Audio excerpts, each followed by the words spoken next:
Welcome to Be Your Own Motivation, your podcast about fitness, health, and lifestyle.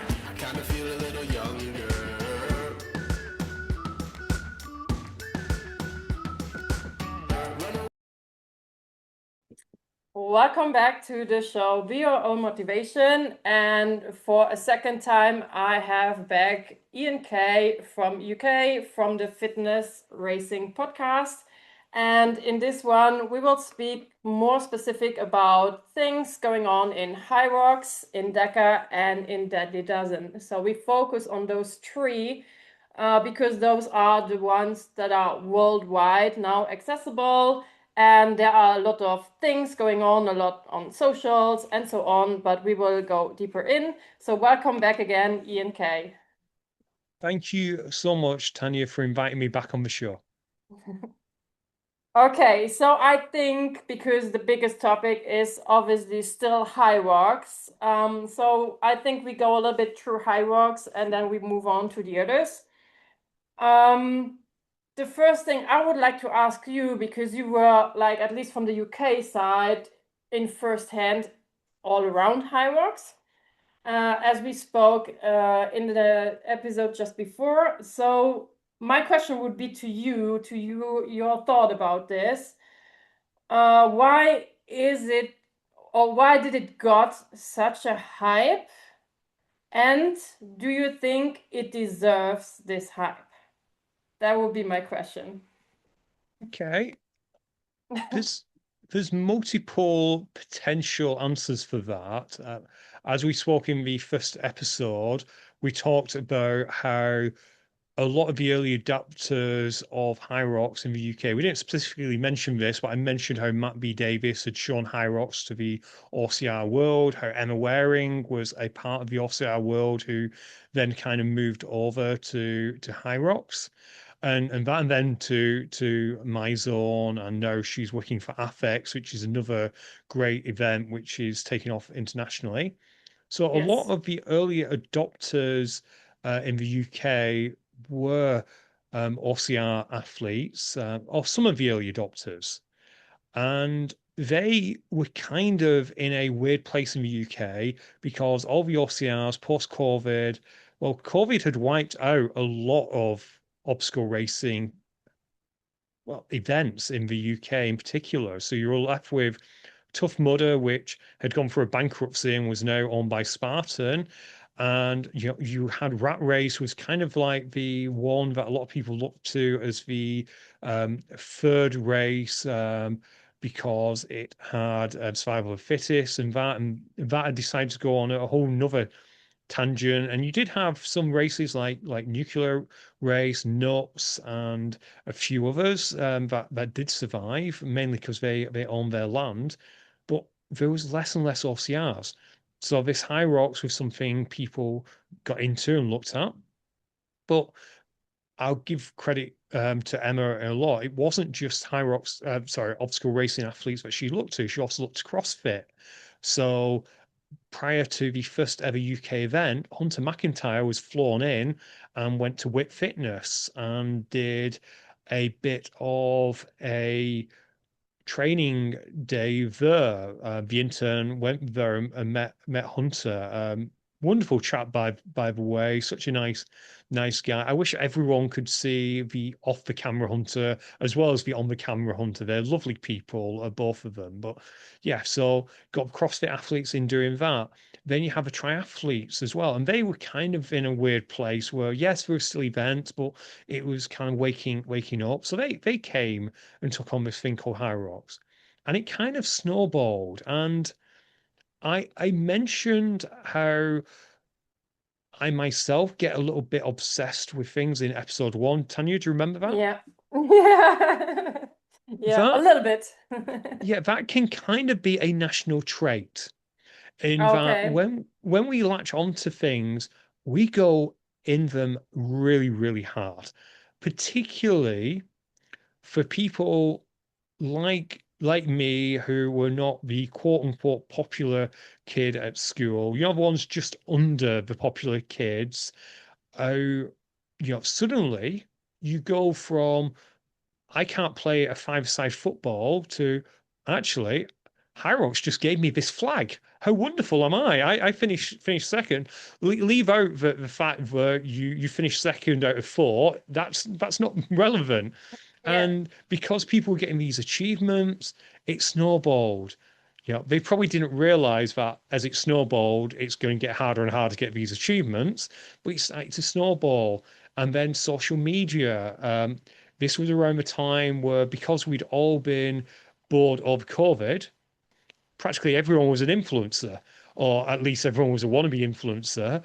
Yeah, And and it's still today. Yeah, yeah. yeah, still today. So a lot of people were looking at doing something new to get the clicks, and Hyrox was this weird thing. And absolutely fair play to Hyrox.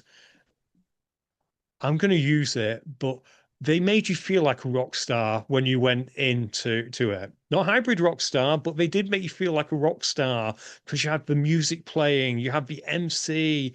Yeah, it Yeah. felt like a nightlife. It was a great thing. And they must have lost an absolute fortune on those early events in the UK because 600 people probably barely covered the DJ.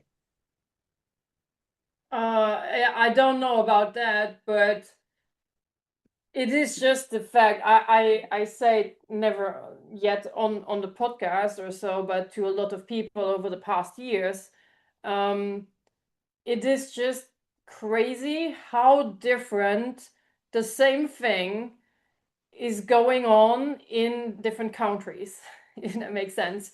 So you put Hyrox on one country, you put it on the other and on the third one, and it goes everywhere so different. Like when I just know so much, I will always remember me my first event in Hyrox, my second event in Hyrox, and the third one was the World Championships, which was postponed 3 times due to COVID. So that were my three first events, and that are just still the most present for me. And I went to that first event, and I mean, I said it when we had the first podcast together.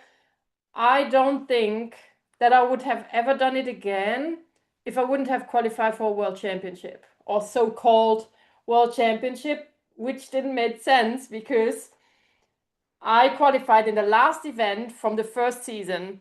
So I could just choose, you go next week, so in 6 days, and you do the pro, and I did the open. And I didn't prepare at all. And then you have a world championship there, or you can go next year. And as we didn't know in beginning of 2019 that there would come like a crazy pandemic, I said, okay, next year, because that doesn't make sense to go next week and pushing double weights or whatever. Um, so, I don't think it's hard to say, but I don't think I would have ever gone back and do another one if I wouldn't have qualified. If I would have ended up like the average they said back then already, like over 1.5 hour, and I would have felt like a piece of shit. I don't think I would have ever done it again because there was zero atmosphere. It was nothing. The music was so low volume. During the run, you didn't even hear music. You didn't even hear when they did the awards. So I was not aware that I was second in the age group. I was fifth overall. I didn't know. We didn't heard anything, and there were not thousands of people in the venue. There were just a few, 200. But I don't know, not many. And so it's crazy that you didn't even hear the awards, right? And yeah. So and then fast forward to my first event in Netherlands, which was then October 2021. So kind of post-pandemic, but not really yet. We were still like on and off, but it took place just like a few weeks after the World Championship, and it was like a different event. I mean, we did the same movements, but there was a lot going on. There was music, there was hype, people talked to each other, there was like so much going on. Like it was a complete different thing. you know. And then I went back to another German event and was again, yeah, this is not good, you know. So it's so crazy. And seeing just online how UK went like this up, like really straight up, is like, okay, whatever you give to UK, it just explodes. It felt like, you know, I think it's the same with CrossFit back in the day, like over 10 years. How long is it now? 14 years, whatever ago. Um, it was the same in CrossFit. They were all over UK, I feel like, and people would think it was big in USA and everywhere, but I think it was in UK also crazy. And then if you think back in 2019 when I did my CrossFit license, in my whole country, I think there were 5 people with the level 1. I was the fifth, you know. So it's just like, yeah, it's like it is a different sport in different countries, even it is the same, you know. So that's what I just mean. It got so crazy, and I feel also the social media hype got through UK so crazy with it, because within the first 2 years, then if we speak from 2022 to 2024, suddenly it was all over social media. Before, not that much, you know. And and then you can continue. Um, why do I say the first World Championships was really weird to hear, oh, we have a World Championship? Because 2018, 2019 season, it was only Germany. And they called it already like World Championship. So it was a little bit that the owner of Hyrox, and not to say good or bad or whatever, but for my where I grew up, and then I was a lot in Germany through my life, you know, it felt like someone of them, I can't tell who, had this, we call it the USA arrogance, like when you are just, it's not really arrogance, but it's just their mentality and their character to be like, we own the world before you own the world, you know. And it was a little bit to say we have a world championship, even there was just one country in, you know. That's what I mean with this arrogance, like we are like taking on a world championship, and nobody knew what Hyrox was. You know, it was a little bit, yeah, it was crazy, weird, and strange. And then on the second one, it was more definitely already more international, and also because it got postponed. And then in 2020, or 2020 and 21 season, the season only took place in USA with 5 events or 6. So, and then they came together with the 19 and 2020 season, and then 2 seasons got collected for one world championship at the end. So then you could say, okay, now we can call it world because everybody was a little bit involved already, or like more countries at least. So that's just to explain that I don't get any mad messages. It is a world championship, but it wasn't back then. Yeah. All Right. right, back to you. No, it's a fair point. And hey, in the UK, we've got the World Bog Snorkeling Championships, and I'm fairly sure that only UK people take part. So Okay. it doesn't surprise me. But yeah, but it was a lot of things coming together, the rise. And you mentioned World Championships there. The World Championships in our first season were in Las Vegas. So being able to say when people were getting on the podium, you're going to Las Vegas, which was a masterstroke, it just added to it. Of course, we didn't mention that you had to buy your own ticket and find a way to get to Las Vegas. That was in the small print. But yeah, it was that thing that just kind of fed into, oh my God, this is amazing. It allowed everyone to feel good. They passed it on. The other side of the UK psyche is we love, like I say, we get obsessed of things, we build things up. We're very good. Tanya, I know you're a big fan of some of our music, so you know how we can build up artists. Yeah. However, the flip side of that, is as much as we love to build something up, we really love to tear it down afterwards. And it's a horrible, horrible trait. Whilst I don't think Hyrox is there yet, when it comes to some of the dissenting voices, a few of them are louder in the UK amongst some of the early adopters. And I've been guilty of gatekeeping myself, but people do tend to gatekeep, and I'll compare Hyrox sometimes to a band. You know, people love the idea. The amount of people who tell me they were at that first London event when actually I think they meant the one after or the one after that. If there was honestly that many people at that first London event, we wouldn't be able to fit them in. But people like to be part of something. They like to have watched the indie band at that small discreet pub or cafe bar where there's 20 tables, if that.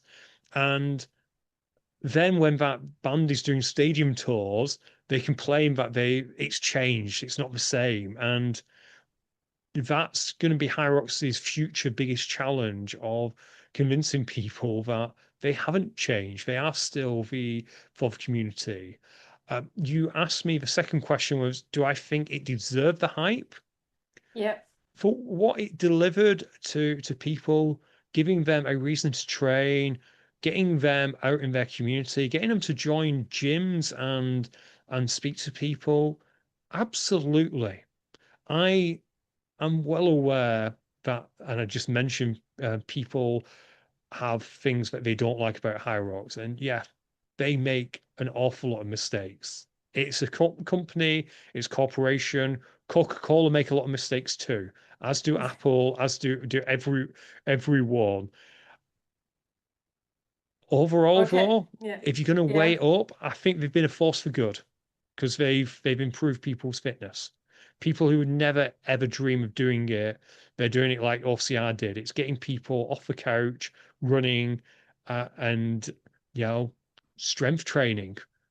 We talked in the earlier episode how in my 20s I never did any strength training.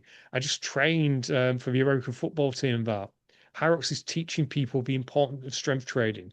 I can't see how that's a bad thing. Yeah. Yes and no. I've Yeah, for me it's a little bit hard to agree with that fully.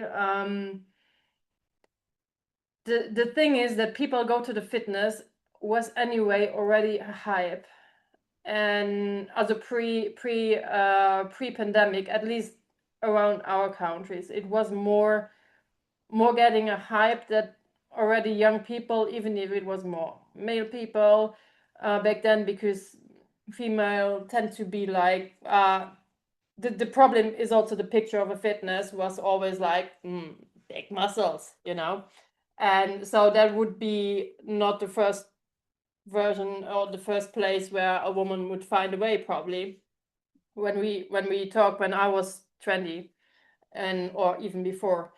And but I would say when I was in my mid or end 20s, it was already more a trend that also more female, even they would probably go more to classes and the guys would go more to the weights back then. Now it's way more mixed, which is good. So that trend was already anyway there. Mm, for example, my reason, what was the disease I got. That's how I found my way into the fitness. Um, if I wouldn't have had Hyrox, I would still have trained the same thing. I never specifically actually got to train for Hyrox, to be fair. I tried to go once, twice, or three times, whatever fit in, to go somewhere to move a sled in the last 2-3 years when I still was doing it. So to just be my body that it is prepared, because I don't want to hurt myself. I don't want to do shit to myself. So I want to be prepared, of course, like that. I know the movements and my body is all right to do them. But I did functional fitness training already for well, really regular, I would say from 2018 on. 2018, 2019, like end of 18, beginning 19, I did like a little bit of CrossFit training just to try out, which is all functional fitness. And yeah, it was just because people would talk me into, oh, there's this thing, I saw it on social media, oh, we could do this because you're running, so for myself, I would not say it gave me reason to train. I can imagine it does in other countries again a little bit more, because also in my country, I wouldn't say that it gave people a reason to train. It gave some people when it got now more hype. So since we have for 2 years now some affiliates, it got more into the gyms, so it got more spoken about, and then people think, oh, this sounds not too hard, I will try this, even they did just muscle bodybuilding before, and then they think, oh, we're just doing this, and then they end up knowing better. you know yeah, it can be a reason. Every race can be a reason to get you off the couch or out of your bad habits or your bad lifestyle or whatever to train. I agree with that, but we had other things before. There were functional fitness was before, CrossFit was before. They give the people also reason to train, and or Les Mills, which we will come back to in a few minutes. Les Mills gave worldwide. That was their mission. That was what they promoted as mission all the time. We want to get people around the world fitter, and I think CrossFit came with a similar thing. We want to make people fitter. It was not. It was never about the CrossFit Games. That's just what people get in head, but that's not the thing. That would be like saying Hyrox is all about the elite. Well, no, it's not. That's just the end game, right? But it is, more for more spread out people in whatever area of life. So I agree. It can be a thing to just get fitter, because the demands are, if we compare it, which I don't like to compare to CrossFit, the demands are very high if you want to compete in CrossFit. But CrossFit is meant to be as a training style, which gets you fit. And I totally agree with that. It's the best ever came onto life, into our lives, into the world. Before, there was never such a thing. So it has its big right to be the thing wanted to make people fitter in every area, you know. Yeah, so it is a little bit of mix, but then I would, despite all of this, the yes and no, do you really think Hyrox make people fit? If you train specific, if you take yourself back to what we spoke in the previous show, you were the guy not doing sport anymore, right? And then you hear about Hyrox. Would it have make you jump into the gym and trying out this stuff? Just take a second to think about it. It's hard to answer it because you're not really in the situation, but and then the follow-up would be, do you really think you are overall fit if you do that, if you just specific train for Hyrox? The first part, yes, likely if I'm 10 years younger and my life completely goes again, yeah, Hyrox would probably have replaced obstacle racing as being the thing that gets me off the couch. Okay. Okay. To answer your second question, do I think that Hyrox as a standalone event, if you are going to do nothing but Hyrox training, do I think that will make you, I don't know, a super athlete or the most athletic Not version? not necessarily the big athlete, but an overall fit person. Like If whatever I it is for you. Like everybody defines the word fitness or being fit differently, but in general, we all have a general imagination what fit should be. Do I find Hyrox in and of itself can make you the most athletic version of yourself? Are we Yeah. happy with that? Yeah. Probably not, but I don't think it's meant to. In a way, I think it's a gateway. I think it's a gateway into learning about yourself. Again, there will be people who will quite happily do nothing but Hyrox movements, and that are they the most athletic that version of themselves? No, they're not. There are other things they can be doing. Are they more athletic than they were 6 months ago? Yeah. Yeah, it's the same as, I guess, to reframe the question slightly. Do I think someone who trains for marathon and nothing but marathon by just upping their running and doing no strength and conditioning, but thinking, well, in a marathon you run, so I'm going to do nothing but run. Are they the most athletic version of themselves? Absolutely not. Are they more athletic? Yes. So Right. I do think, and this might come to pass in the future, we may see people who perhaps take a step back and think, well, actually, Hyrox is great, but perhaps I should have looked at other things. And I think people do. I've already seen it with a lot of the first adopters. So a lot of my friends who are at those first ever Hyrox, if they're not working for Hyrox now, a lot of them are doing DEKAs and Deadly Dozens. They're doing obstacle racing. They're doing triathlons. For some reason, everyone on Instagram's now doing an Ironman. Oh, For reasons I don't. I'll, I hate yeah, swimming yeah, still. yeah, yeah, for reasons I don't know. But yeah, does that answer your question okay, Tanya? Yeah, it does. It does. But we will come back in another version of it probably later. Um, so we come back to the new thing, which just happened. I think around about it is 2 weeks now, if I'm not wrong. Yeah, 2 weeks. So there was the announcement that Les Mills is cooperating with Hyrox, which came out of nowhere. At least for me, as a still official Les Mills instructor.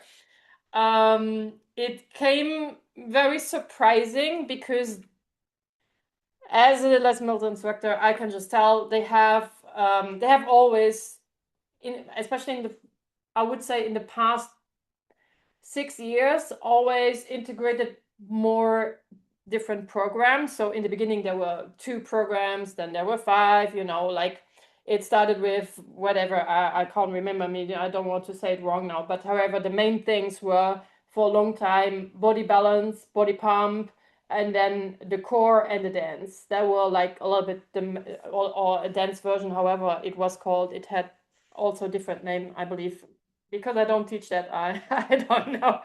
Um, and then it would always bring a little bit new stuff in, which was then I would not say necessarily popular, but popular in a way that made sense, and it was taken from people because it made people fitter. So like they integrated, for example, a little bit of animal moves too, which the most people don't even know, which was then integrated in a version of the core training and so on, which made sense, so to just integrate all the stuff. And then they had like the bar, it's called, I believe in English, like with like a little bit more balance, and ballet things in and stuff like that. So they always, they have like the how is it called again? Well, it doesn't matter, with a little bit of material arts in and stuff like that. So they also had like those functional fitness, the HIIT trainings, which is called grit and so on, in different versions, more in strength, then more in conditioning. So they had all the parts in. So for me, it was a little bit, I would not have see this coming because they usually don't cooperate with whatever brands. Yeah, what were your thoughts about it? Because as we know, there are so many Hyrox affiliates, in all around the world. They have their specific Hyrox classes now with the name Hyrox class or Hyrox training, you know. So what was your thought? That would be interesting to hear what you thought about this corporation. Did you know before? I found out when everyone else found out. I found out On the FIBO when, or yeah, yeah, just before. yeah, with someone when 365 got told, as often happens, my phone blew up and I got a few messages about it. I am probably in a different place to you, Tanya, in that I've never done a Les Mills class. I'm aware. I'm aware of who Les Mills is. Uh, I, I did MetaFit. At my gym, it was MetaFit was the version that they taught. So I've never done it. So I don't have a massive opinion. I'm afraid on this because I can't really speak to it. I do Yeah, think. actually, to just for other people probably also don't know it, Les Mills is worldwide the biggest, I would still say, the biggest company who was worldwide teaching classes in no matter what country. And the idea was to have also like Hyrox has now. There were like official affiliates, and then you have the same program in UK, you have the same program in Luxembourg, you have the same program in USA running, you know, for the same amount of time. So whenever you travel and you find a gym that has that stuff, has the official Les Mills classes, whatever, you could just jump in and you would not lose on your training. You would continue your progression in your training because the Les Mills program is a real training program, which is a progression from 8 to 12 weeks where you regular join the classes and you do progression. So like a training program, someone would write you to get better in functional training, whatever. Yeah, just to explain that shortly. Thanks, Tanya. That's really helpful for someone like me who doesn't really know too much about Les Mills. But I think it's one of them relationships that's probably working well for both parties. So from Hyrox's point of view, whilst they are massive, they're not that massive. Yes, they have probably crossed over to the consciousness, but there are people out there who have never heard of Hyrox. And those people might be doing Les Mills classes and they then get exposed to Hyrox. Meanwhile, Les Mills, which has been around forever, might have a situation where people think of it as being a little bit old fashioned because things come and go, and that Les Mills has been around so long.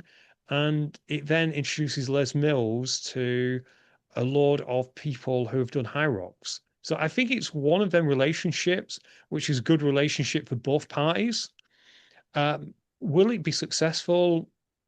Who knows? I've heard a few people say that those particular classes that they're effectively rebranding as Hyrox classes are not as good as some of the classic Les Mills.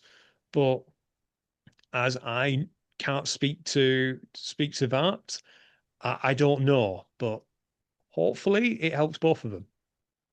Yeah, for me, why it was so surprising was mainly there is like Les Mills RPM, I think it's called. It's a spinning class, but it's their branding spinning class because spinning is a brand for itself, you know, and then you have indoor cycling, it's a brand for itself.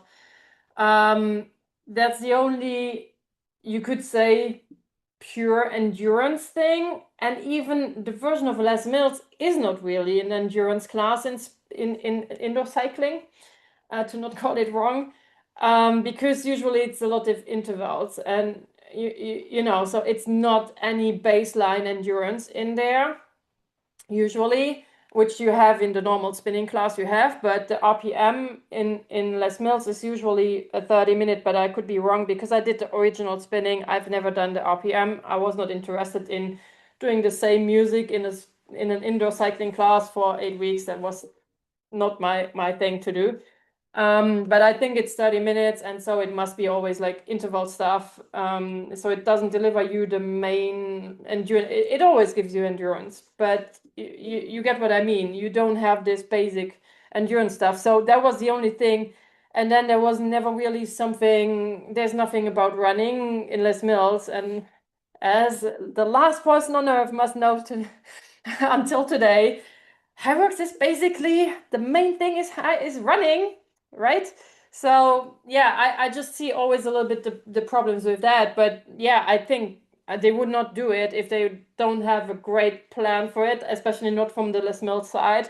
So and I think you're a little bit what you said in a way. I think um, it will help more high rocks to bring it more in gyms, like even more bigger in gyms that it is represented, and that even more people know about high rocks due to those classes taking place. And then people will speak about, oh, there's this new version of Les Mills, you know.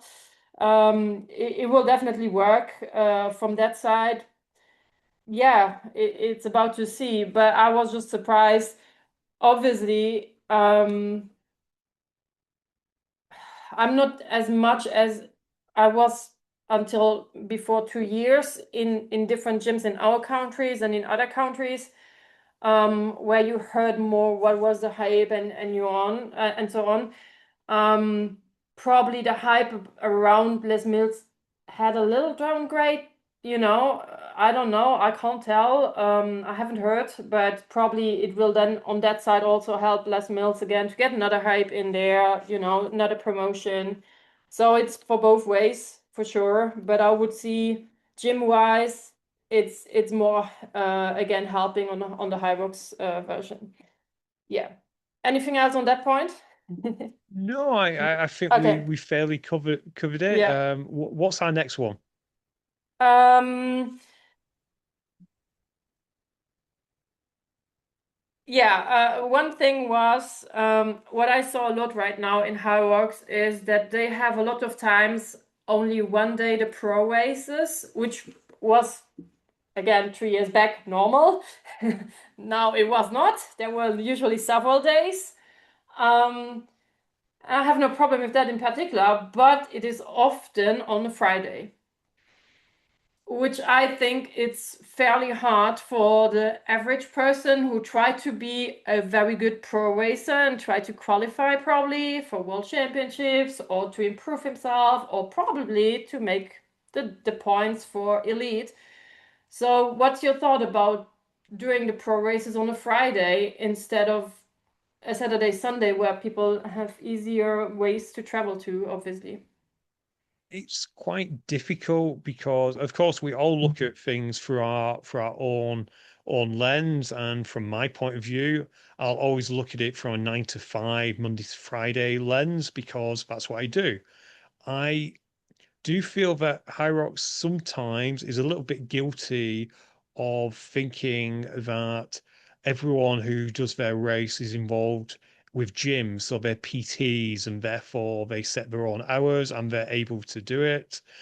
So it's one of, I can see the frustration, but I also kind of like the idea of doing pro races on one day because I think that's cool. If you can get all the athletes there on the same day, particularly now that we're going to have to see Elite 15 athletes doing, if it's solo, at least 5 races. So this idea of them going head to head is a lot of fun. It also means that they're facing the same conditions. So we see in a Hyrox Yeah. certain stations, such as perhaps the sled, depending on what the temperature is like in the building on that particular day, it can move a little bit faster, it can move a little bit slower. So if you get all the pros at the same day, they're all racing the same race, and you don't have something silly like I don't know a athlete who's currently ranked 50th comes in on the Wednesday, sets a time that even a Hunter McIntyre, Alex Ronkovich, and Tim Venish can't beat. So I'm all for it. As for it being on a Friday, I guess that's kind of playing to because let's be honest, as you say, we all want the races when we can do them. For a lot of people, that'll be Saturday, Sunday. Not everyone, but a lot of people Saturday, Sunday. But I guess if you think back to Hyrox's overall not mission statement, but their bread and butter is mass participation. That's why more people know about Hyrox and are speaking compared to the number of people like sign up for CrossFit gym. People are still signing up for CrossFit and they do feed each other, but because Hyrox lent so heavily into mass participation in a way that other sports don't, their bread and butter is that mass participation. So mass participation is more likely to sign up to open races, and the ones you're hunting for, the people you want to do their first or their second race will be likely signing up to the open race. Yes, you're going to get certain people who want to go straight to a pro. So I don't see it almost as an insult to the pros of saying, oh, you know, we don't think your time is valuable. It's more of a case of thinking we want the mass participation athletes, and we'll do our best for pro athletes because lots of people were taking Friday off anyway. People were traveling to races on Friday anyway. And I can see you don't quite agree with that, but lots of people Nah, traveling to races anyway. And sometimes you have to make a choice, and Hyrox made that choice.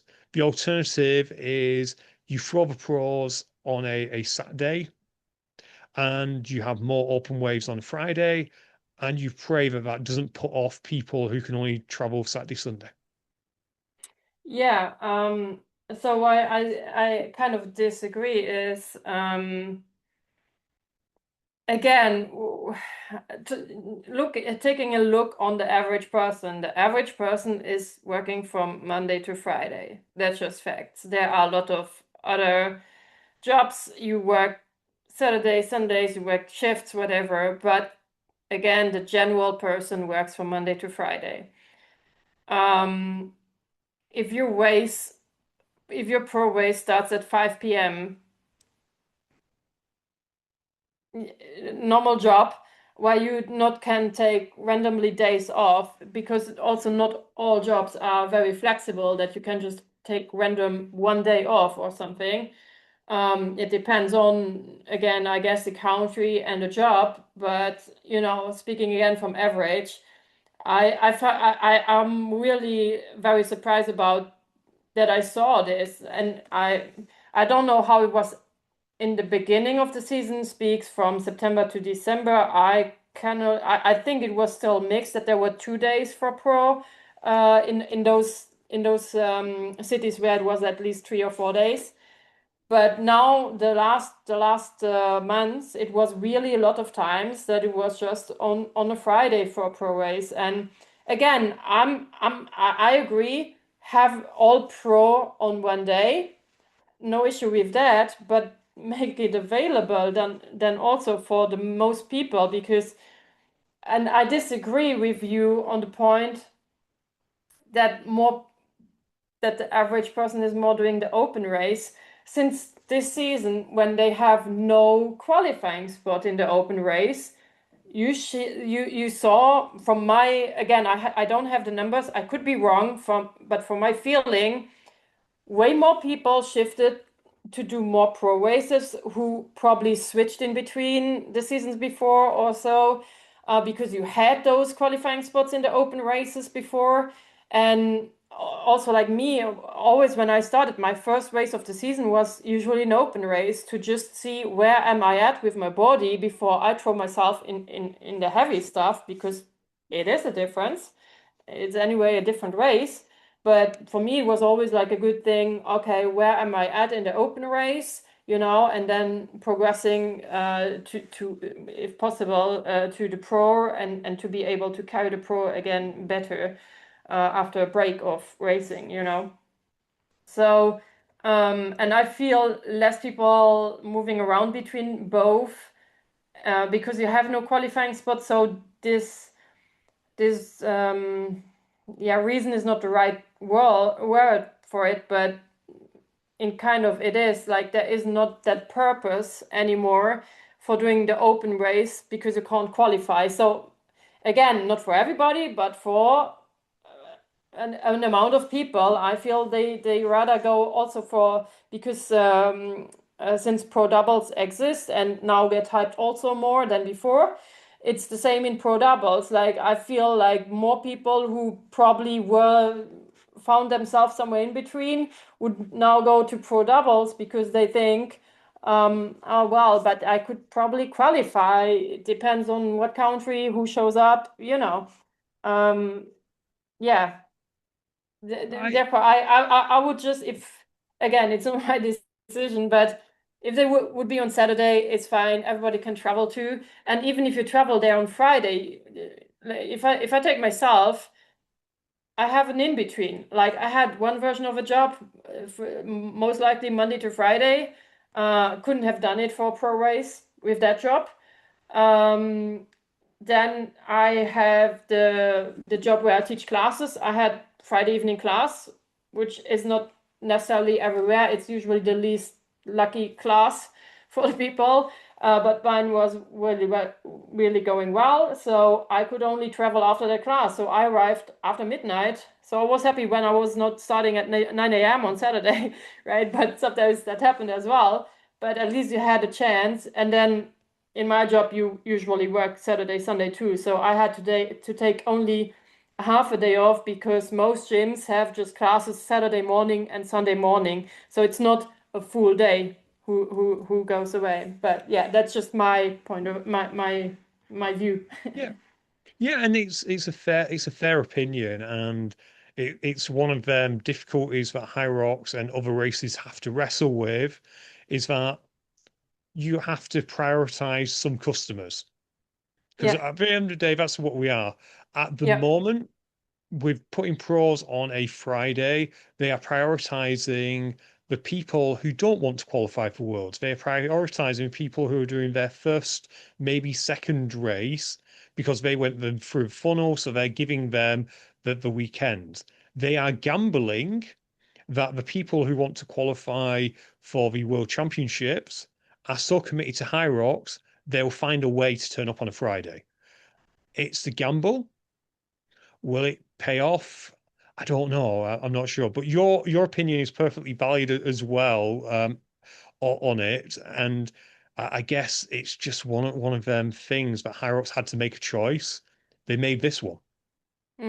Yeah. It was just weird to me because before there was always one pro when it was split. You know, it was always one pro either Saturday or Sunday. So yeah, I just because I didn't compete this season, I was just like surprised and really like in a bad way.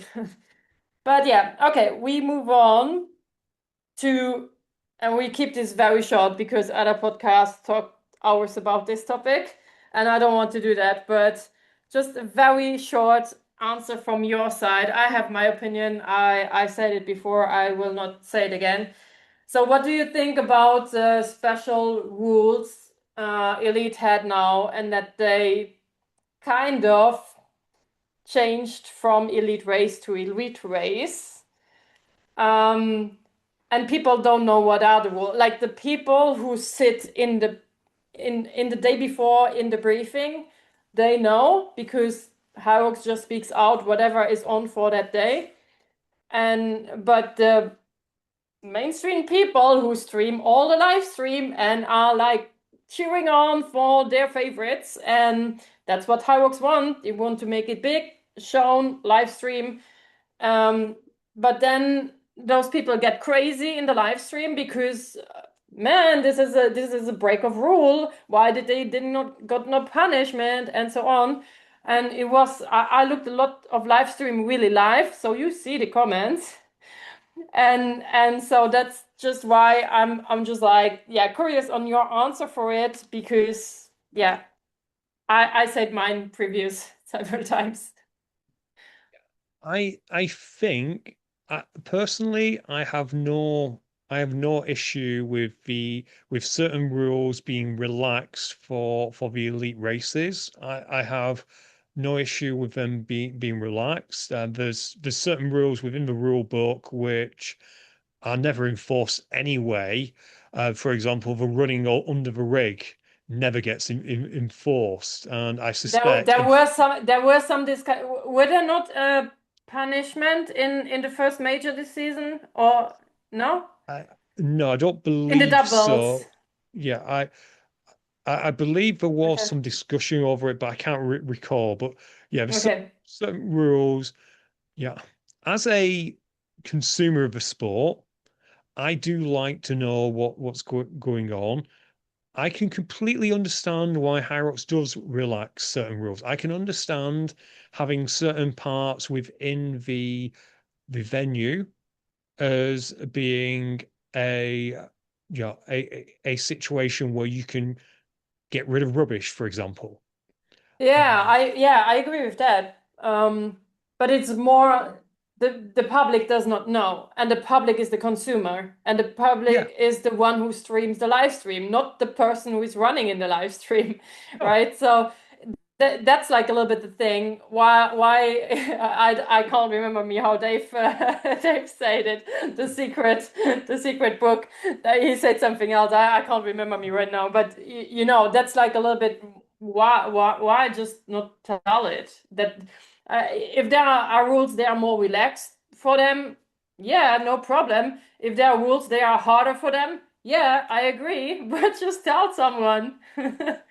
yeah, and I guess what we have to sometimes remember is there are so many rules that it's invariably that some we just don't realize until they're broken. And yes, we might have been relaxed in that E15 meeting that we're not aware of, but had no one littered on that particular one, we wouldn't have been aware that they said had it not been caught on camera. But what I do think, and I think Hyrox is getting better at this, they should be better at communications. We saw I think it was you, Tanya, who referred to it as the F1 pit lane, and where we had Matt Locke who come on and explain a penalty. I think that's great.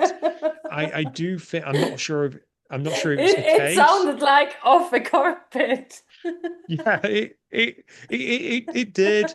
Um, I I'm not sure if the commentators are invited into the Elite 15 meetings or whether they are walked around. I don't know the answer to that, but I do think if they're not, perhaps they should be, because thinking of other sports, when something happens that's a little bit weird, they can explain it away with the commentary. And if, for example, they are, but saying that, the commentary team are a little bit concerned about calling out things because of what happened at the start of the season, where someone saw some chalk, someone called it out. So I think it comes back to communication. I think they're getting better at it. I don't think they're quite yet there, but I think if you asked Hyrox the same thing, they would probably turn around and say, "Yeah, we're not there. We'll get there though." hmm And then last question, and we go on with DEKA.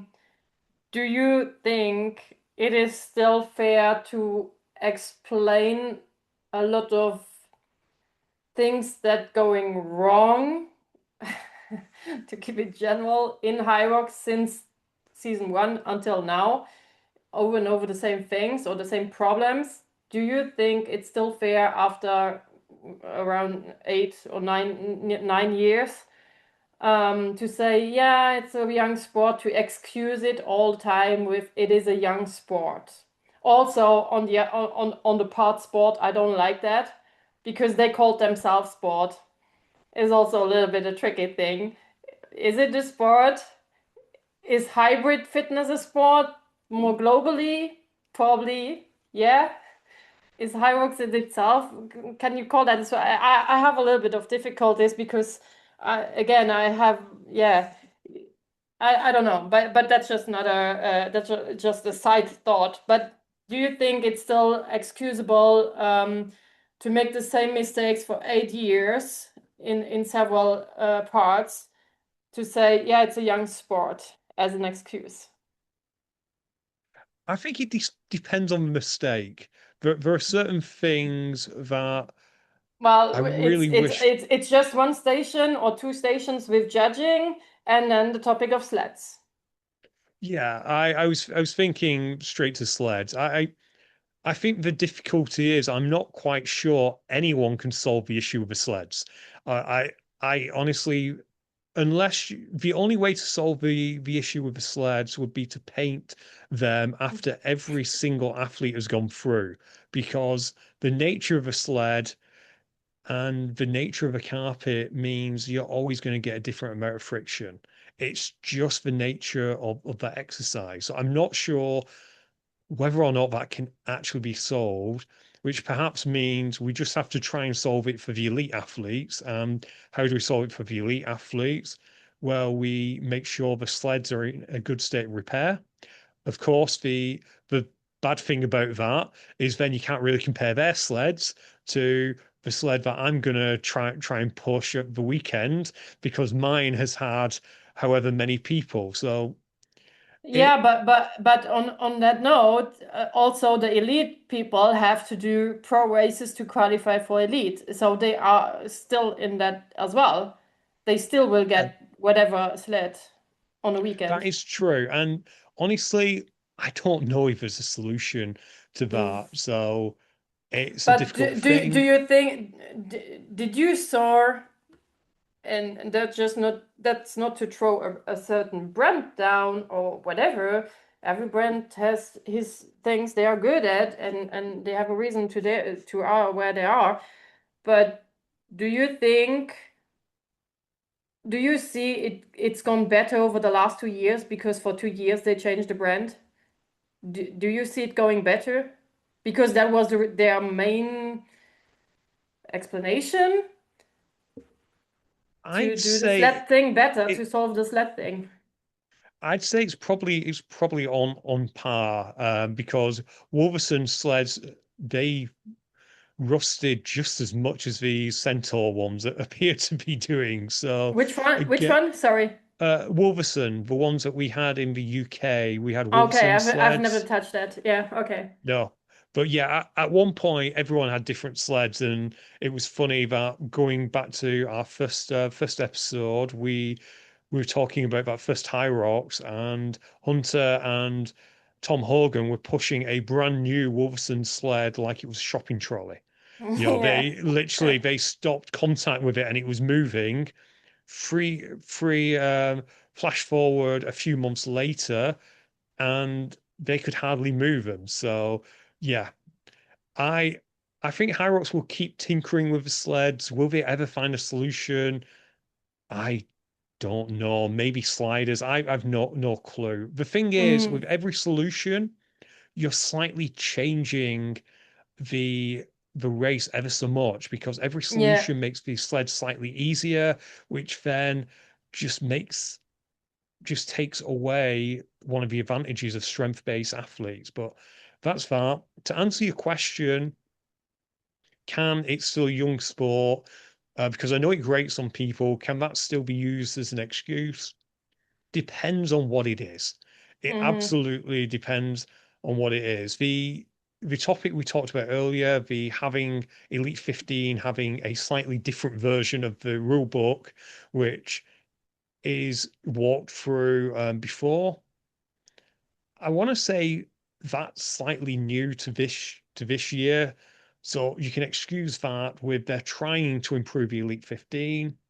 One of the ways Yeah. they're trying to do this is that, yeah, if they're still doing that next year, then absolutely not. You cannot say it's a Mm. young sport.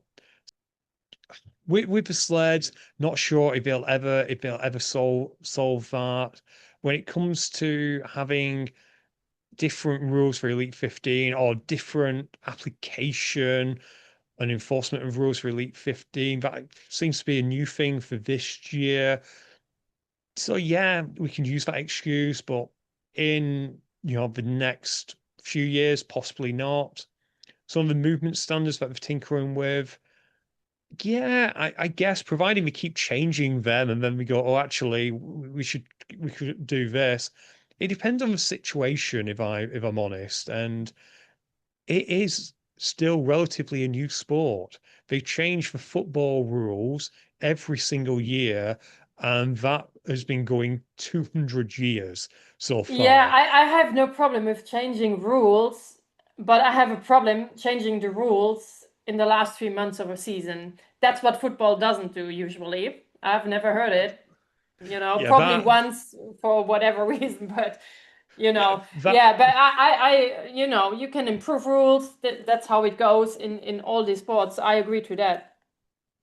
Yeah, no, absolutely. But yeah, I think I've answered that question, Yeah, Tanya, yeah. in that yeah, it depends on the situation. It honestly depends on the situation. There's some ones which you can't say, oh, it's still a young sport. There are some where you can say, yes, it is. Yeah, for me, it was just like a problem to hear that all the time. For Yeah. everything that went off, or they did not decide, or did they not whatever communicate to the people, I'm just tired of hearing that excuse. I mean, again, if we take a swap look at CrossFit, whatever event they do, it's every time different. They set up every time a completely different event with completely different movements, right? And did they wrote all these? But it's a young sport, or in interviews or whatever? No, I don't think so. So and Hyrox, what I want to say is Hyrox is doing always the same for 9 years. So it's not that they rebuild a thing every time they set up an event. So therefore, for like you said, for several topics, it's just not the time anymore to say, yeah, young sport. You can say that in year 1, 2, and 3, and probably 4, but at some point, you know. Okay, let's jump over quickly to DEKA before we fall asleep. Um, so for DEKA, I have not so much. But there are a few things. So first of all, because I'm still in, I would count, even I didn't really took part this season yet. But for season 24, 25, and I've said that also before, and I am always open and honest, even I love DEKA, everybody knows. I love the the setup. I love how kind of movements DEKA has, and in relation to, for example, Hyrox, I feel it covers more of movements you should be able to do, but that's just my personal trainer view. Um, but yeah, for last season, for example, I found that problem, and I said that also to you before. Um, the difference between USA and Europe was anyway given since the first event, because we always had those 3 laps. They had 2 laps.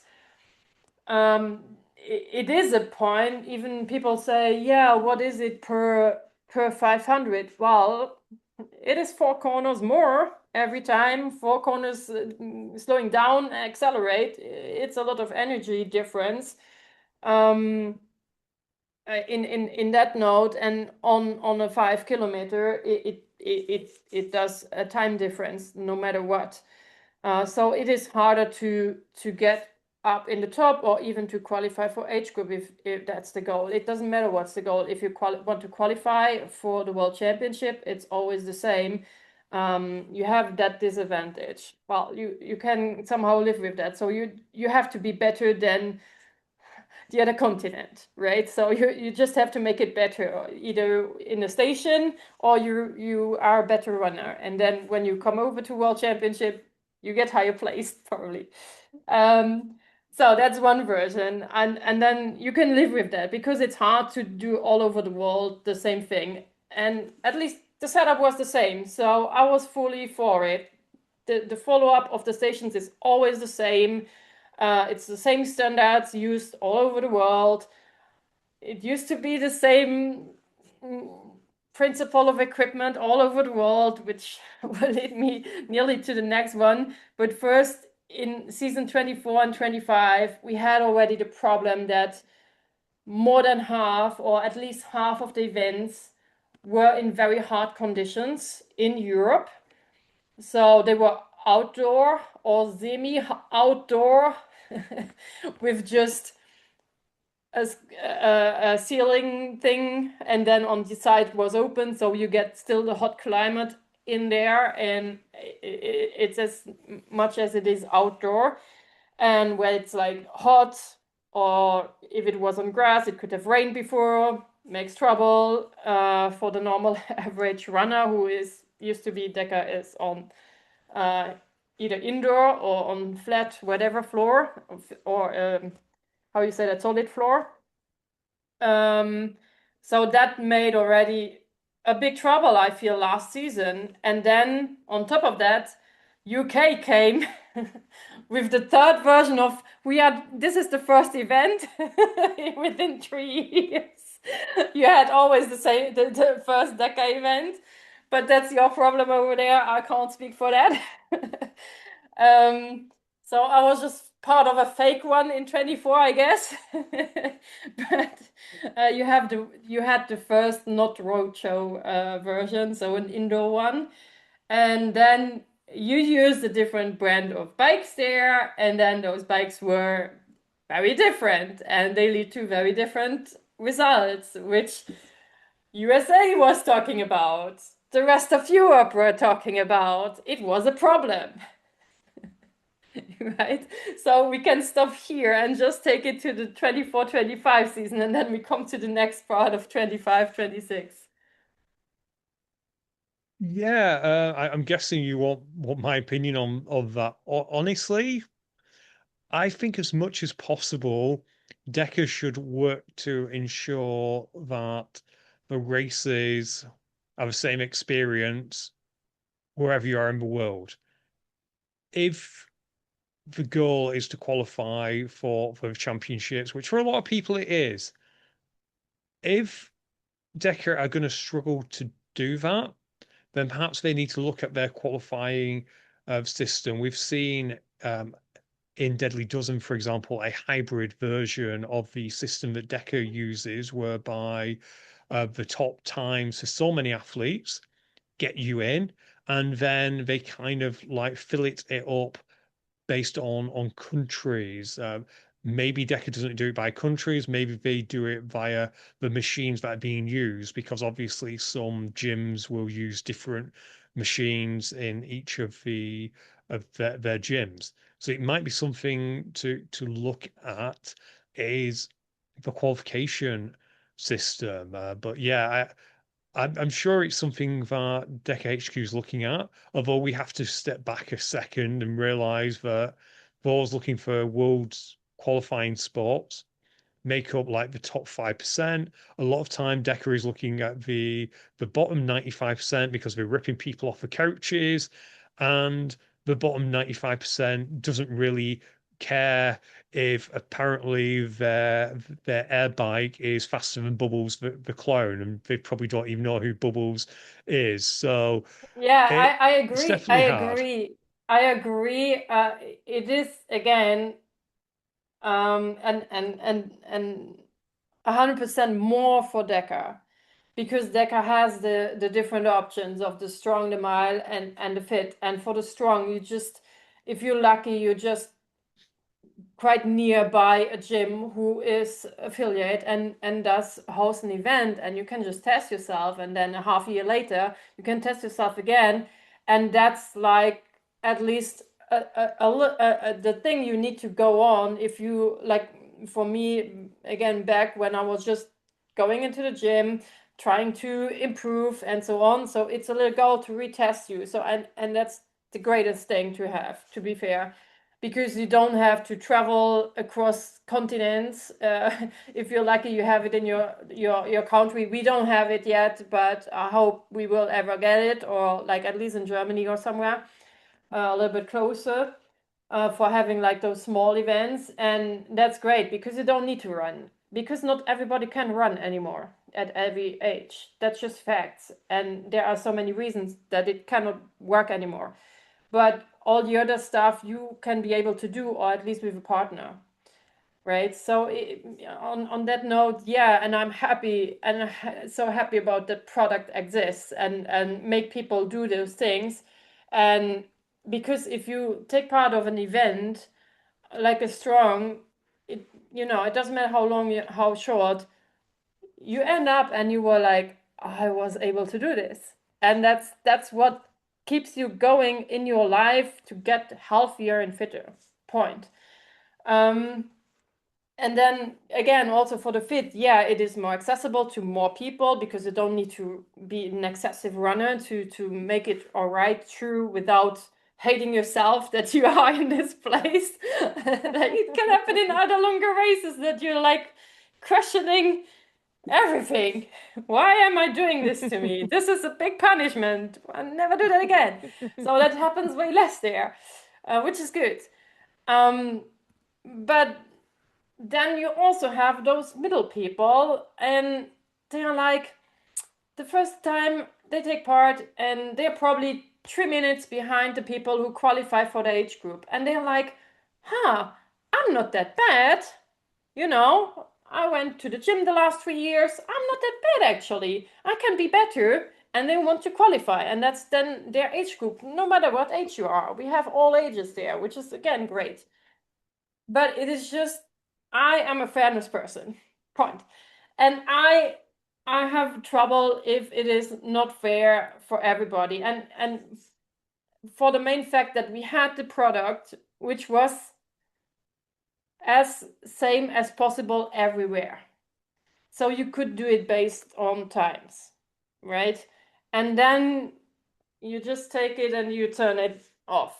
That's my problem. And also, again, I love the outdoor events. I'm not against it at all. But the main problem was the previous season, for example, we didn't know. You don't know if it is outdoor or indoor. It gets communicated probably in the week itself, in worst case, sometimes a little bit prior, but you have to book your flights, you have to book, if you're not living there. And that's a problem. And then you kind of waste your money. If your goal is to qualify, you kind of waste your money because there was no possibility to qualify on that event unless you're Lauren Weeks. Lauren Weeks could qualify on whatever event, right? We agree on that, but we are not Lauren Weeks. So it is tricky.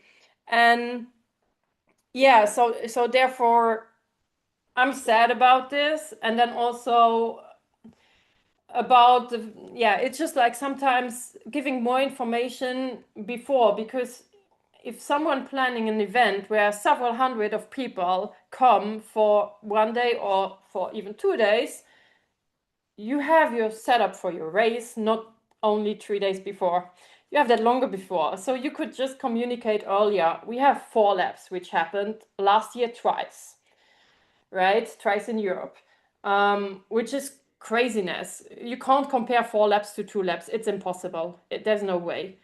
And then also with the outdoor indoor, just tell the people before it is outdoor, it is on solid floor, or it is on grass, or it is not covered by anything. It's in full sun. Then if you go there, it's just for the race itself. For that race, you can win that race still, but you will know the chances to qualify yourself for a World Championships is nearly not there, or is very, very low that will happen, right? So just prevent the people and do it a little bit more equal, that you have at least a few more events that are indoor with, in best case, an AC on, that you have the same conditions like in other countries around. That's a little bit the problem. And now we made the problem even bigger this season with having completely different ergs in USA. And then on other podcasts, again, it was said, well, they did it in the beginning of the season. No, they did not.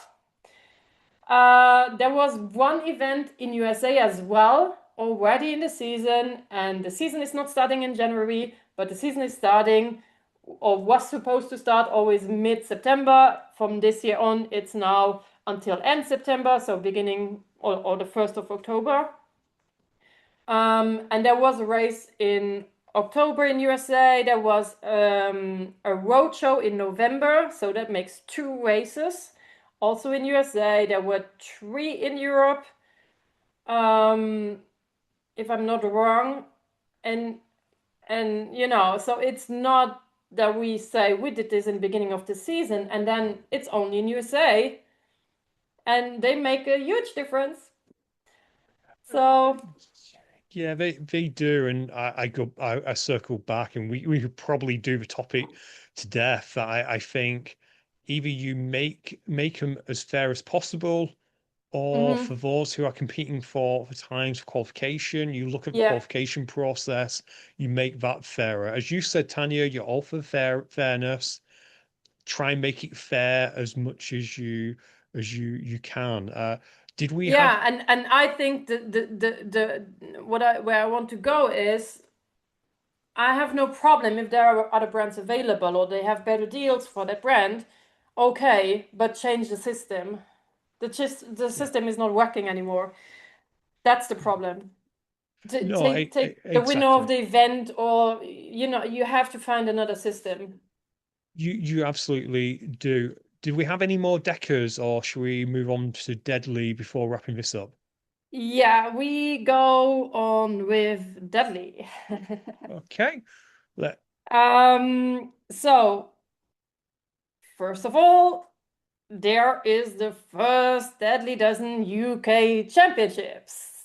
It's nearly around the corner. No, it's still a little bit, but it's a month or so. Or It may have happened by the time this comes out, depending on when this is released, but it is in nah, come on, I'm not that slow. depends on your release schedule, but yeah, it's going to be towards the end of May is the UK Yeah, champs. yeah, yeah. So around in a month. Yeah. So you covered several Deadly Dozen in your job, in your extra job. So because I haven't joined an event yet, I had to cancel twice. So I cannot tell so much about events are running. So from your side, just a quick note on that one. How, if you would compare it to other, even it's DEKA or Hyrox or sorry, or other races in UK you have seen, how well is it running? Like in terms of are there problems? How is the organization and so on? Just talk us a little bit through because we joined the club new. We will have like some in France and so on now, but that's more for next season. It's running relatively okay. A big, not stumbling block, but something that they always need to stay ahead of is in terms of judging, because you have, for those of you who don't know, setting the table, you have 12 workout stations called labors. Six of them involve moving a distance, six of them involve reps, and it's a high amount of reps, it's 60 reps. So as we've seen from DEKA, whenever you've got a rep-based exercise, you have to have a lot of judges to be able to count and be able to run those stations correctly. So they always have to keep ahead of that. Sometimes they don't. There is occasionally, times where there's stacking, but most of the time it gets sorted fairly quickly. But if I was to run a deadly dozen, if I was, I don't know, declared myself a new country and had my own deadly dozen within that country, judging would be the first thing I would look to in terms of ensuring. Another thing that often gets brought up is movement standards. A big thing is Deadly Dozen movement standards are not Hyrox standards. For example, the burpees, they don't care about hand placement. The rules are providing you are not diving forward, which Yeah. means effectively gaining ground as you're going down. Your hands can go wherever they want. What we do sometimes see when it comes to movement standards on the rep-based exercises, because it's a lot of reps, people are trying to go so fast that often and unfortunately the rep isn't correct. And because they're going so fast, sometimes that's missed by the judge. Is it great? No, it's not. But the judge will do their best. And often what we sometimes see on social media is when poor reps are called out, it has been given as a no rep, but we've no way of knowing. And Hmm. the other thing to bear in mind is it is an accessible race. If someone reaches out to the organizers and says, I can't get full extension on my push press, they'll be told to tell the judge, and Yeah. they will just do their best. And that person is not setting a world record. They're Yeah. just going for it, right. But yeah, they're not issues, but they're just things that as Deadly Dozen grows and expands, just items they need to keep ahead of. Thus far, they do an okay job. Occasionally, there are bits where we can do better at. Okay. So, well, yeah, it's a little bit what we saw. So, but it is in all of these races always some discussions about judging or movement standards. I think that's just what functional training brings with it. That is the same in CrossFit or in the functional fitness league they have and all that stuff. It's always about we try to get clean reps as good as possible. And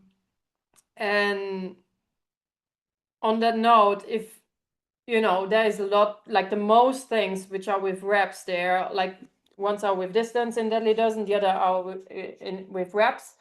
And it's usually 60, except the devil press, they are just 20, lucky enough. Imagine 60 of those to end up, man, would collapse. But yeah, so, and as an athlete, if I see someone else, if it is just one rep out of 60 where you just not hit full extension or whatever it is in that movement, that's okay. Like judges are just humans, right? So it's okay. It's the same like if you do 100 wall balls and one was not 100% in depth, I can look away from that. That's okay. But if we are like half of them are shit, then it's a problem. And I think the most athletes would agree to that. The most athletes who are, I tell, competitive and want to have a goal, to qualify or whatever. So that's always, and I think that's, yeah, whatever new sport will come, if it involves any functional movements with reps and standards, it is always, it's always an issue. And it will, and I think it's for every brand of racing the same issue to find enough judges probably for the days, because it's not easy to find enough volunteers. Yeah, so then again, we will have the First World Championships, which is then on the first weekend in September, where everybody can take part who did part of whatever Deadly Dozen in the world happened by the end of May. Since 2024 on, if I got that right. And then it is the World Championship, the first time, and they will have for solo male 500 people, for solo female 500 athletes across the age group, so in total from all the age groups. And then there is prize money for the first three winner overall, like first three in female, first three in male. And then you have pairs, female, male, and mixed as well. And relay is the same prize money with 4 people. I can't remember me now the amount of people.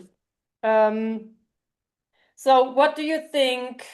And yeah, just a quick note on UK championships, is the same prize money or is it different? It's less. It's less. I think It's it's less. roughly half. So I think it's Oh like yeah, 6,000 which for is the which is winner. fair. Which is fair, I would say, because obviously it's harder to qualify for World Championship, right? Yeah, So yeah. yeah. And what do we think about the prize money? So it's £12,000 for the winner. I think a lot of people are potentially leaving money on the table. As much as I love a lot of the athletes who've already qualified in the Deadly Dozen space, I've got to know them. They're great athletes, and I think they will in that sport. I think they will give some athletes from other sports a run for their money because what we're Mhm. seeing with Deadly Dozen is it kind of favors shorter athletes with smaller levers because you've got a lot of overhead stuff, which you can, you know, if your arm isn't as long when you're extending it, you don't have to move as much. So yes. I have um, long arms. so So whilst you say I I think will be that bad in it. I have long arms. I'm bad in it. you just have to learn to go fast, but Oh yeah. yes, and maybe not full extension. I'm kidding. No, you just need to get it right. But I do think there are possibly some athletes within the Hyrox and the DEKA space who are sleeping on the fact that there's a 12 grand, a 6 grand, and a 3 grand prize in London, which because you don't have to qualify as the top 12, because you can get a effectively a top 500 time, most of the top Hyrox athletes, if they were to do a race in the next month as we're recording this, probably next few days as this comes out, or the next few weeks as this comes out. This will come out next week, latest. But yeah, because you have to qualify before, they'll probably wake up after the Hyrox World Championships in Stockholm, suddenly Hmm. see, oh, in September there's this World Championships. How do I get a piece of that? Hmm. And they're already too late. Yeah, So because it is still it got founded in UK and it is the biggest in UK. So obviously the main people will take part is UK, and it is not yet so known in other countries, and that's the thing. And next year it will look so different, I guess. How you say from yeah, Hyrox athletes. Yes and no. It depends on their background, I would say. Because do you really think if you are like, let's say, top 15 age group pro Hyroxer, do you think you end up in top 15 age group in Deadly Dozen necessarily? I don't. not not necessarily, but you should end up in top 500 to get your slot, Yeah, yeah. and then you could train. You've got 3 months to train. Well, also, no, the top 12 from each age group come in, plus then a few from the countries, however, that's then listed. But actually, it's top 12, which is in those big age groups like mine, like from 30 to 34, 35 to 39, and probably 40, 44. Is I don't think it's yet that easy to jump in there in that league with one race and make it. But again, I haven't tried it, but I know all the exercises because I did them in the past, due to CrossFit, because a lot is coming from CrossFit, and I know that a lot of the average Hyrox, even they do pro, not necessarily do those movements. No, that's fair. Although I guess with counterpoint, I've not got the table up in front of me, and at this stage, because we know it's been a long podcast, listener. Thank Yeah, you so yeah. much Oh, for good. listening. Yeah. I'm not going to extend it, but I'm fairly sure that Jake Williamson, who has done a single deadly Yeah, dozen, yeah, he is within the top 12, and he did it almost a year ago. So I do yeah. think most would stand a chance. They're not going in at one, two, three, etc. But we might get that 11th or 12th spot, Yeah, yeah, to which qualify and then prepare. Yeah. yeah, so Hmm. it is interesting looking at some of the athletes we've had in High Rocks who possibly will do quite well Yeah. in Deadly Dozen. I know she doesn't need to because she's now a big deal in CrossFit world, but Miriam, this She would was be probably good made at for her. this. Yeah. Yeah, because she on the short distance, she's not that slow. She's fast on short distance, and she can keep that high heart rate for all way through. And the high reps speaks for her. I thought the same. I thought she would do well. If anyone knows Miriam, by the way, reach out to her, see if she can get to what's it I can do called? Yeah, that. see if But she can. she's busy. She's busy, but if she's got a spare date in her calendar, first week in June, and she can get south of Paris, she might wish to. I think the problem is with the CrossFit Games it will collapse with that. That's a problem for Yeah. joining it this year because semifinals and all the stuff is going on around there. Like, and the CrossFit Games are in June, I believe, if I'm not mistaken. Yeah. So I, yeah, I think you're tricky. right, but yeah, there Yeah, are some athletes who I think will do yeah. incredibly well. Yeah, I just especially track and field backgrounds who had those fast runnings, oh that's yeah, great. Yeah.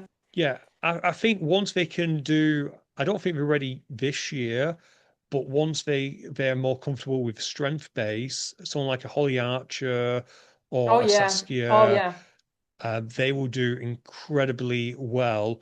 But they need time to learn the movements. It's probably not Yeah, wise for them to go because straight into it. the skills are way higher for those movements versus Hyrox or also DEKA. So the skills are way higher, like the Yeah. demand of the skill, because just all the overhead stuff is a trouble for a lot of people, and especially from track and field you not necessarily have those overhead mobility or strength that well, so that takes some time, but they definitely can do that for next year, 100%, No, if they would like to. absolutely. Yeah, yeah. Okay, good. Anything else on that?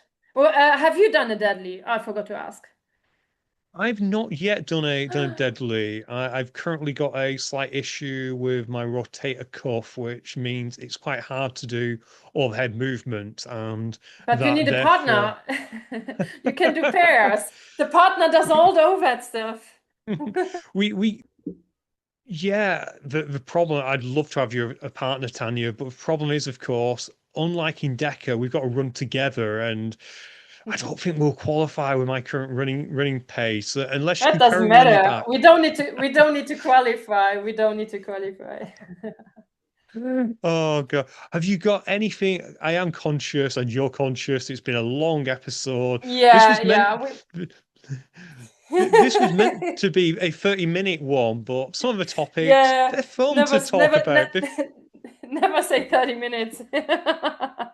That's not how it works. Now I lost light. Everything is switched off here.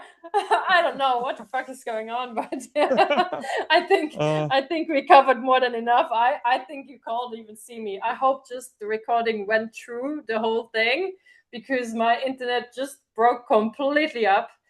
And yeah, thanks a lot for your time. And yeah, we need to end of here, but we covered more than I hoped for. And it was really, really nice to have you on for also for your opinion about, to talk about it, whether it's hybrid racing, and also in the previous show, your story was very interesting. And yeah, always learning things, right? And do you have any end up thing, except that you don't know when you will do a deadly dozen, which is not not so good. You should have done one. You have it for 2 years. I'm a little bit upset now, but yeah. You did a deca before. You did a deca I've done already. I've done a decade. I have been signed up for a Deadly Dozen, but I sadly I was injured just before Like it me. happened. So Yeah, it like me. so it unfortunately happened. And Deadly Dozen isn't a race you should go into without being physically ready to do it. It's a Yeah, great that's right. race. It's a It's a lot great, of great reps to race. injure. Mm, yeah. Yeah, exactly. So if your form's poor, it's not great. But no, Tanya, thank you so much for inviting me on. I've really enjoyed both of these episodes. I hope the listener does too. And let's do this again sometime. Yeah. Thanks a lot and have a good evening. Bye. Bye. Thanks for listening. And if you have any questions or if you want to have any information about other topics, other questions, just reach out to us via @BeYourOwnMotivation on Instagram or via email. This is team.yourmotivation@gmail.com.